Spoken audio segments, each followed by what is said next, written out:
อืมแดดก็บ่ย่านบ่พากันใส่หมวกใส่กุ๊บเลยระวังบ่สบายเด้เบิ่งตะเว้นพี่น้องเลยปุ๊แดดแห้งกะลีผู้ซับแล้วผู้ใส่สิบอลระเบิดบ่นี่เนาะ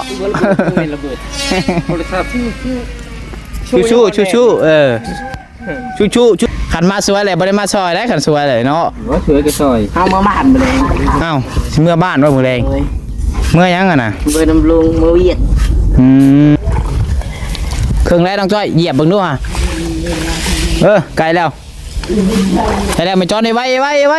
แดดมาอีกเนี่ยโอ้ยแน่คือไว้ถึงห้าวันนี้แน่เซ็ตเราพื้นเลยเซ็ตบ่ายนี่เซ็ตโลดยกขึ้นได้ค่อยก็ห้อนได้ยกซอยน้องตาแม่วันนี้ฮะยกซอยแล้วแม่เจ้าจมกลแม่เฮ็ดหนึ่งสองสามบึ๊บซอยกันเกือบทำได้เลยน้องจ้อย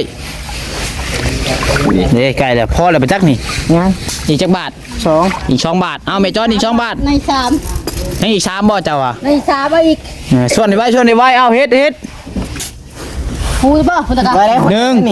2ได้ก็ตั้งเต้ให้กันกันห้อยแม่จอนให้แบบนี้แน่พูดกันกันก็ตั้งเต้เอ้า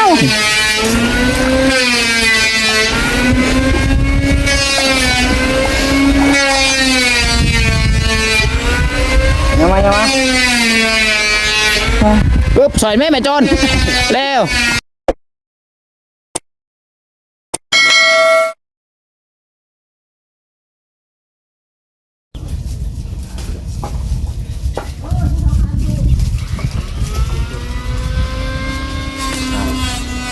ครับทักทายสบายดี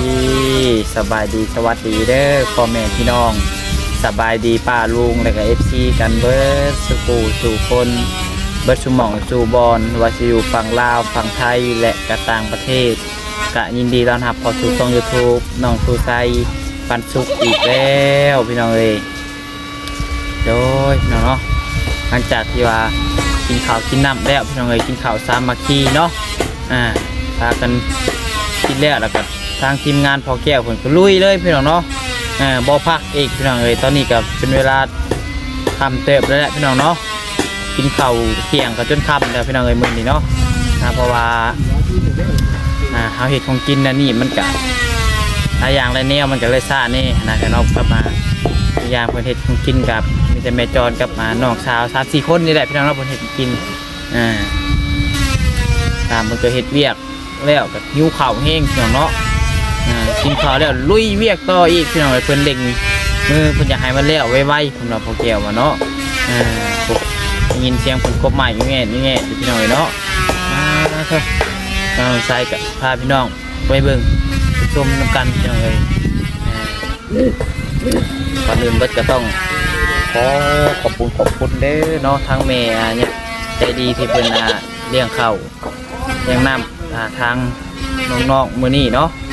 แล้วก็ทางทีมงานสร้างทางทีมงานยูทูบเบอร์เนาะแต่ว่ายูทูบเบอร์เฮาก็มีแต่แถววางแล้วก็บ่าวเวียงลงใส่3 คนพี่น้องเนาะตัวเด่นก็ฮักกะมาพี่น้องเอ้ยแต่ก็ให้แม่เป็นอยู่ดีมีแรงสุขภาพร่างกายแข็งแรงเด้อเดินทางตลอดปลอดภัยเพิ่นให้ลูกๆมาซะนี่ก็ขอให้กลับคืนไปหาแม่เพิ่น100 เท่าพันเท่าเด้อโดยแล้วก็ขอบคุณแม่พี่น้อง FCเบิร์ดทุกคนเนาะที่ข่าวมาหับชมคลิปน้องตุไซแหละเป็นกำลังใจให้น้องตุไซมาโดยตลอดพี่น้องเอ้ยได้ก็ขอให้ทุกคนจงมีสุขภาพร่างกายแข็งแรงเนาะแล้วก็ฝากพี่น้องติดตามหับชมน้องตุไซไปตลอดไปเรื่อยๆพี่น้องเอ้ยเนาะคันว่าน้องตุไซเฮ็ดอันใดบ่ถูกบ่ต้องกับฝากพ่อแม่พี่น้องเม่นมาบอกมาเตือนน้องตุไซได้น้องตุไซก็ยินดีปรับปรุงเปลี่ยนแปลงถามว่าอันใดมันบ่ถูกบ่ต้องเนาะเพียงเนาะโดยคนเฮาทุกคนก็ล้วนแต่ผมมีไพ่ดอกสีบอกเคยผิดพลาดในชีวิตพี่น้องเนาะทุกคนก็ต้องเกิดมาก็ต้องมีบทเรียนในชีวิตเบิดอะไรนะพี่น้องเนาะเอาโอเคพี่น้องเอ้ยวันนี้เราใช้พาพี่น้องกับเขาไปหาทางทีมงานสร้างแล้วก็มีเรื่องชิลมนำนอกจ้อยเพื่อนเน่พี่น้องเนาะว่าเรื่องยังพาพี่น้องไปฟังน้ำกันพี่น้องในคลิปเลยเนาะโดยโอเคพี่น้องบานนี้ เข้าไปกับฝากในเด้อพี่น้องเด้อฝากเก้าพี่น้องเอ้ยฝากพ่อแม่พี่น้อง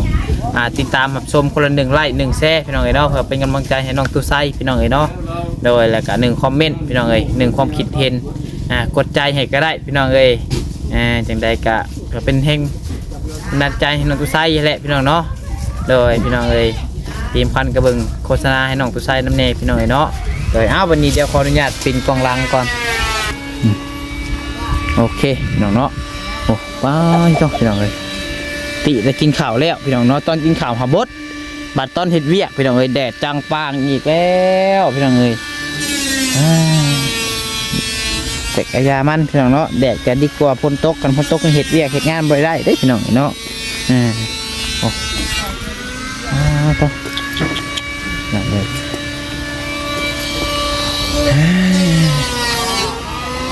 ดูทางเมจอนกันสบายดีเด้อเมจอนเด้อเห็ดยังเด้เนาะโอ้ล่างเตียงอีก นั่งเตียงอีกได้ สบายดีแล้วบ่ สบายดีใช่ โดยไผกินเปื้อนแท้นี่เนาะป้าไผบอกสื่อมาดูไผกินเปื้อน ลูกสลาดละกิน ลูกชายล่ะ โดยกินละน่ากินละให้แม่อ่านต่อ สัวแท้อันนี้เนาะ ฉลาดเฮานี่ โอ้ย กินให้แม่เอาให้เงินนั่งให้แม่เงินตัวนี้ หยอกพี่น้องเนาะพอได้หัวพี่น้องเอ้ยน้องๆคนนั่งกินนี่วันยังวันเปื้อนกับเสร็จเอาเนาะเสร็จเอาแล้วก็จังหวะน้องตุชายสิมานอนแล้วบาดนี้พี่น้องเอ้ย นอนแล้ว กินอิ่มแล้วก็นอนเบิดสำนี่ชีวิตพี่น้องเอ้ยกินแล้วก็นอนแล้วก็กินแล้วก็เลาะนั่นน่ะพี่น้องเนาะทางน้องๆนี่ก็ผักกินน้ำสบายดีเด้อสบายดีมาใช้กินนี่ ซื้อน้ำ ซื้อน้ กินน้ำแล้วก็กินน้ำอะไร ซื้อน้ำเลยกินน้ำโดยโหน้องจ้อยแล่นมาเลยพี่น้องเนาะยังดีสบายดีเรื่องจ้อยเด้อ ดู ำจ้า สบาย น้ำคอยให้ก่อน ยังน้ำก็บ่ให้กินบ่อันนี้ขาเลิกน้องจ้อยเขาบ่ให้เจ้ากินน้ำอันนี้เฮ็ดอะไรบ้านนี้ ไอ้แม่หมด จ้อยใจขาดได้จะหยอกหลายได้แห้งห่อนซ้ำน้องจ้อยให้น้องจ้อยตีได้ ขนาดนั้นมันจะเป็น เฮ็ดเอา ยากเลย ตักแรกไหมตักแรกเลย มันแห้งก่อน ปลานี่มันก็แห้งเองเลยโดน ป้าหันแล้ว ล้างผักเราก่อนนอนก็เสพล้างเลย ว่าแต่ว่านอนแก้เสือเนาะ แกเสียตื่นมาเสพนั่นแหละว้ายน้องขาดบ่ รู้ว่าขาดมีอย่ารู้แหละ เสียงก็อยากดังเลยเด้อพี่น้องเอ้ยเนาะคนเฮ็ดเวียกเนาะใช้น้องใส่หลาเพิ่นไปใส่เลย ไม่ได้ ฮะ เปิดความจริงไม่ได้คุณ ส่วนฝ่ายสันดินทรายบ้านนี้ไปฉันไปกินไปซอยต้องใส่ท้องเฮ็ดหยังก่อนโบกคือเก่าบ่เจ้าโอ้งานอดิเรกเนาะโอ้บ่แก้วเพิ่นก็เฮ็ดเวียกเพิ่นพี่น้องเนาะกบไม้กบตอกเฮ็ดประตางประตูเพิ่นนั่นแหละพี่น้องเอ้ยเวียกไฟเวียกมันพี่น้องเอ้ยเนาะ7 คนกับ7อย่างเฮ็ดเวียกกับพี่น้องเอ้ยโอ้ทางพ่อเพิ่นก็กบไม้อยู่พี่น้องเอ้ย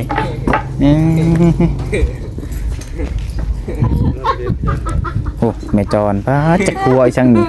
กระโพดแทะนี่เนาะไอ้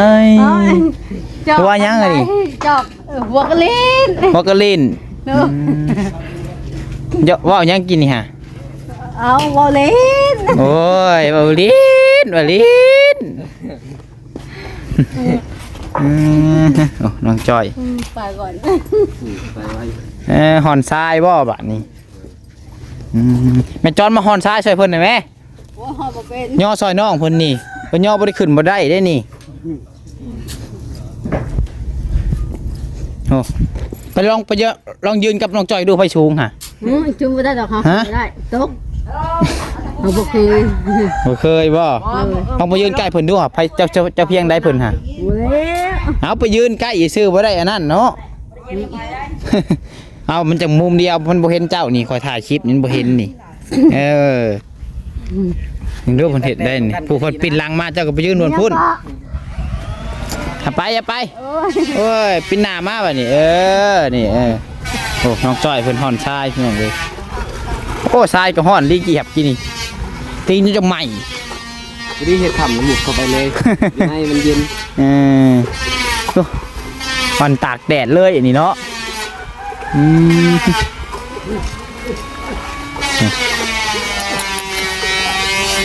เท่า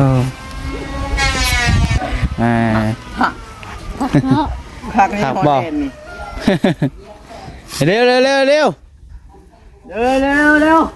อ๋อต้องแฮมแท้ แดดแห้งเลยนี่ นั่งอยู่รอกอันนี้ อิ่มอยู่ว่าไม่จอนกินนี่ฮะ อิ่มแล้ว ยังเรือพอบบอก มีเรืออยู่ อิ่มจังตังอยู่ครบบ่ น้องจ้อยน้องจ้าได้อิ่มอยู่บ่กินดิเบิ่งจนบ่เบิดให้แม่จอนชวนให้บัดนี้นี่ให้ซอยกันให้แม่จอนซอยนี่ แดดก็บ่ย่านพี่น้องรุ่นนี้เนาะแดดก็บ่ซนมี FC เม่นมาว่าลูกแม่จอนหามาซอยเวียกเพิ่นแน่เพิ่นว่ามาจับบกจับอันส่วนนั่นส่วนนี้ซอยเพิ่นน้องบิวบ่ซื้อทางว่างน้องบิวก็มาเฮ็ดเวียกซอยสร้างแน่เพิ่นว่าเพราะว่าเฮือนน่ะเจ้าเองเขาแล้วอยู่บ่แล้วมันแม่นเฮือนสุข่อยได้เนาะ บ่แม่นเฮือนน้องจ้อยได้นี่ซอยตักหินตัดทรายคือแม่จอนนี่ซอยกันแหละ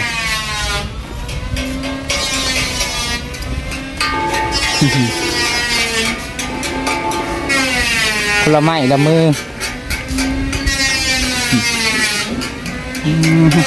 ซอยเฮ็ดอึ๊บโอ้เต็มหน้า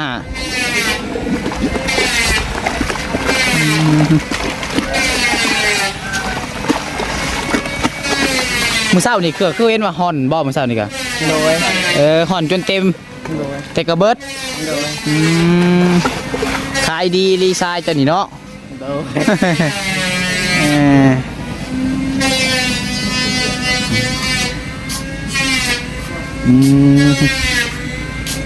แดดก็บ่ย่านบ่พากันใส่หมวกใส่กุ๊บเลยระวังบ่สบายเด้เบิ่งตะเว้นพี่น้องเลยปุ๊แดดแห้งกะลีผู้ซับแล้วผู้ใส่สิบอลระเบิดบ่นี่เนาะระเบิดโทรศัพท์ชูชูเฮ้ยนักสู้พลังเขาเหนียวเอาได้ไหมเราจ่อยเอาได้ไหม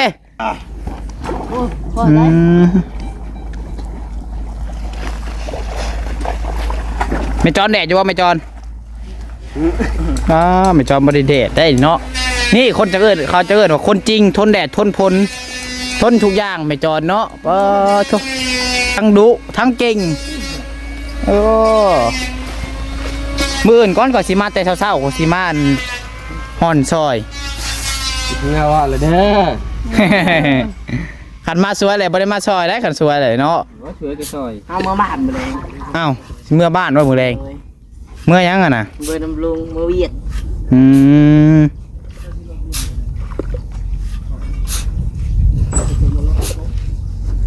เมื่อจักมือน้องจ้อยเมื่อเดียวโอ้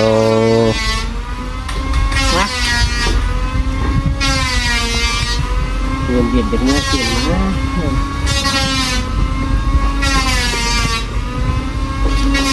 ยายเพิ่นหอนทรายแล้วก่อนเนาะมีเนี่ยสิถามเพิ่นน้อยนึงพี่น้องเอ้ยมันนักกับบ่ตักร้ายเนี่ยนักอยู่น้องจ้อยนักอยู่แต่เจ็บมือชูเต้นชวนต้องสลายบักอยู่นะบักกูมาจ้าชูเลยเฮ็ดน้องจ้อยน้องจ้อยวิทย์แม่จอนเนาะดุเดือดขนาดพี่น้องเอ้ยหัน2 คน 3 คนอยู่นำกันนี่เบียกว้าวพี่น้องเอ้ยเนาะมีแต่หัวมีแต่ขาพี่น้องเอ้ยครึ่งแล้วบ่น้องจ้อยยังบ่ครึ่ง ป้าแม่จอนจัดให้เลยหนักๆเลย เต็มเลยโลด หากระเทิมหัวเข่า ยังจัดให้เลยอ้าว จัดให้แม่จอน บ่เกินห้าเทอร์ฮอน บ่เกินหาเธอหอนเต็ม โดย เอานับเอา1เทื่อเช็ดตุ่ม จะคนนี้ แนมแต่ผู้สาวเลยน้องจ้อยเนาะให้แม่จอนให้เราบ่ให้บ่คือเดี๋ยวสิให้น้องจ้อยเนาะป้าอยู่เทิงเลยส่วนใส่เอาบ่ได้บ่ แต่เฮ็ดแม่เฮ็ดเฮีย มันจะเหี้ยพอจะกี้ทิมกะ โอ้ยมันบ่เจ็บ ไว้พอมันบดนี่เร็วห่วมแห้งห่วมใจกันซอยกันนั่นนี่แหละ อ้าว นั่นนี่ละว่าซอยกันหลายคนเนาะมันก็แล้วไว้เลยเขาเดียว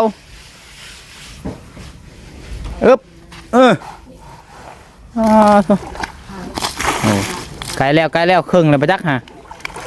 จะคืออะไรมาจอนับเด้อ2บ่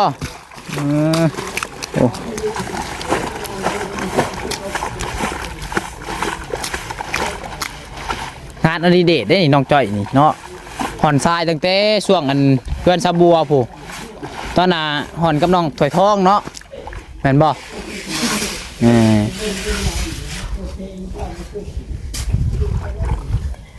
เครื่องแล้วน้องจ้อยเหยียบเบิ่งดูฮะ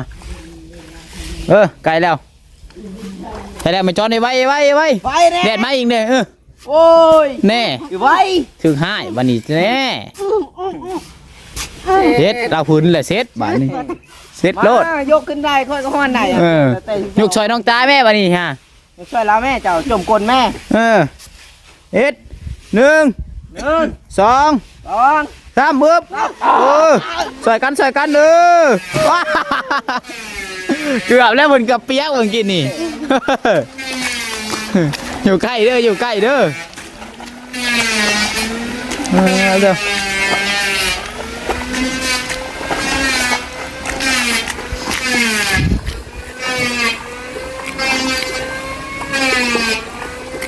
คลิปนี้เบิ่งแม่จอนกับน้องจ้อย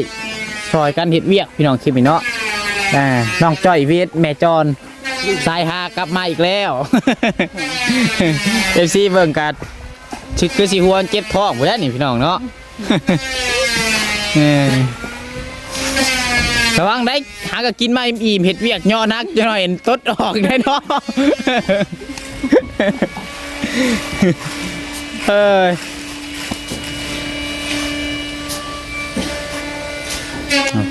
เฮ็ดไว้นั่นล่ะว่าซอยแม่จมก้นเตรียมเด้อ1 2เอาแม่ไปจอนซอยกันได้ฮะ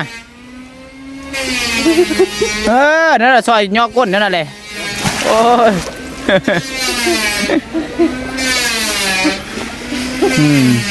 พอได้เด้อให้ได้เด้อเนาะ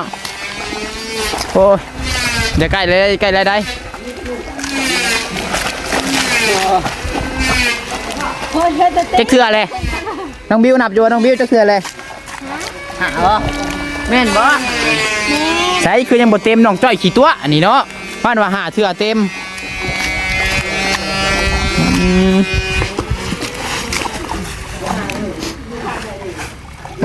ยืนแห่หลายซ้ำได้แล้วน้องจ้อยนี่ไก่แล้วพอแล้วไปจักนี่อีกจักบาทอีก2 บาทเอาแม่จอนอีก2 บาทใน3ให้อีก3บ่เจ้าอ่ะใน3เอาอีกส่วนไว้เอาเฮ็ดหูบ่พุ่นตะกะ1 2ได้ก็ตอนตีให้กระแดกกันห้อยแม่จอนหายแบบนี้แน่พวกกระแดกกันก็ตีเอ้า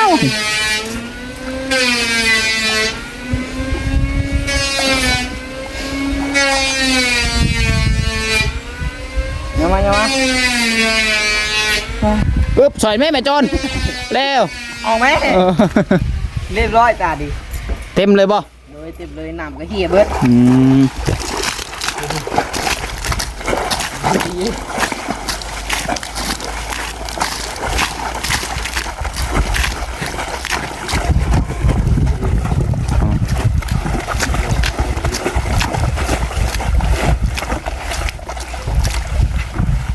ร้อย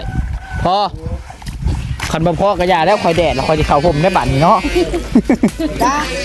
โอเค แดดเรียบร้อยแม่จอนเนี่ยเด้อเก่งเว้ยแล้วสุดยอดมาแป๊บนึงไปพี่น้องเนาะสำเร็จการหอนทรายพี่น้องเอ้ยผู้ดินบล็อกก็สิเบิดเลยพี่น้องเอ้ยเนาะดินบล็อกก็จากสิพอบ่พอพี่น้องเอ้ยคือสิบ่พอซ้ำประจักษ์คือจะแม่งคนบางนอกคนเว้าพี่น้องเอ้ยเนาะเพราะว่ายังจะขางในพี่น้องยัง1 2 3 4 5 6เบื้องพี่น้องเอ้ยเนาะเอาพักผ่อนก่อนแม่จอนแต่จะไม่เฮ็ดไหมมันแดดนี่เนาะ ช่วย พี่น้องเอ้ยเนาะและพี่น้องเอ้ยแม่จอนเอ็ดนอกจ้อย หลายคนก็มาพี่น้องเนาะทุกคนเฮ็ดเบี้ยคอยกันบุญวันนี่